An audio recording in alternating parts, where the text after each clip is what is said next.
আজকের পর্বে ইতিমধ্যে যে সমস্ত প্রশ্ন আমাদের সামনে চলে আসছে তার ভিতরে একটা প্রশ্ন আমি দেখতে পাচ্ছি। এমডি তোফায়েল আপনি প্রশ্ন করেছেন, অনেকেই দেখা যায় বিবাহের আগে হারাম সম্পর্ক ও জেনা করে, কিন্তু তারা আবার সালাতও পড়ে, সেই সালাত আল্লাহর দরবারে কবুল হবে কিনা।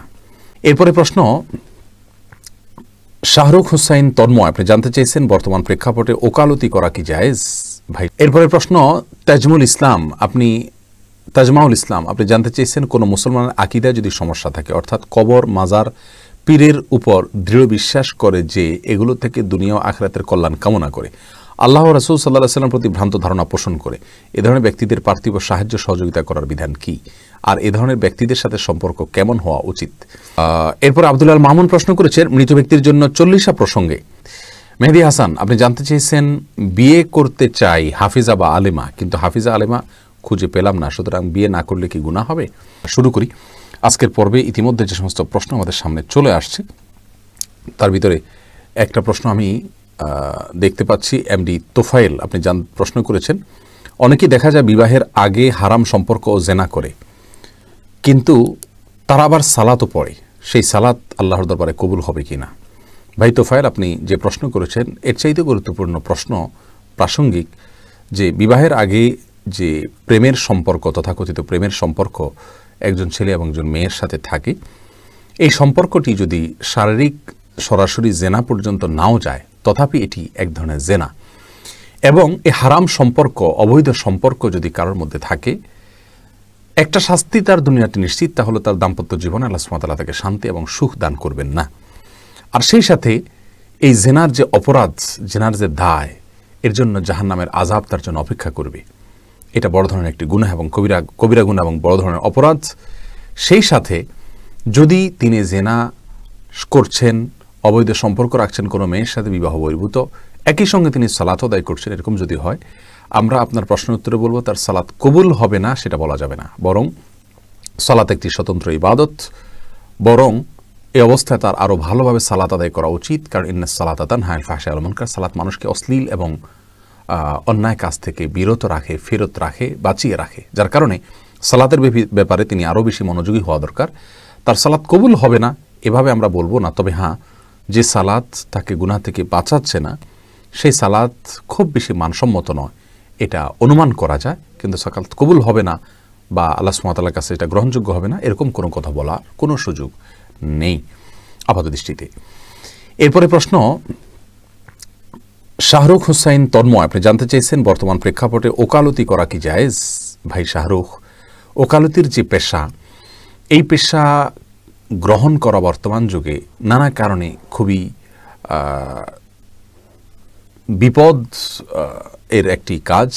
তার কারণ হলো, ওকালতি করতে হলে প্রচলিত আইনে যে বিচার হবে, সে বিচারের জন্য আপনার আবেদন করতে হবে, যদিও প্রচলিত আইনের বেশিরভাগ ধারাই কোরআন হাদিসের সাথে সাংঘর্ষিক না, কিন্তু কিছু কিছু ধারা বা অনেকগুলো ধারা যেহেতু সাংঘর্ষিক আছে, অতএব সেই সমস্ত ক্ষেত্রে অন্তত একজন উকিলকে ওকালতি করতে হবে এবং কখনো কখনো সে সমস্ত ধারায় বিচার চাইতে হবে। আর কোরআন এবং সুন্নাহ বিরোধী কোনো ধারায় বিচার চাওয়া, এটা কোনো মুসলমানের জন্য জায়েজ নাই, এক।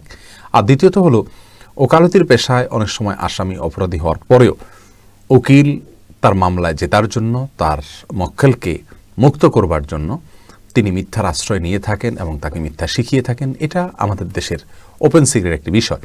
তো এই সমস্ত বিষয়গুলো থেকে অ্যাভয়েড করে যদি তিনি করতে পারেন, অর্থাৎ যে মামলায় কোরআন এবং সুন্নাহ বিরোধী কোনো কিছু নাই আমাদের প্রচলিত আইনে, সে মামলা তিনি লড়লেন এবং কোনো মিথ্যার আশ্রয় তিনি নিলেন না, এরকম যদি হয়, তাহলে সেক্ষেত্রে ওকালতি পেশা করা জায়েজ আছে ইনশাআল্লাহ বিইذনিল্লাহ।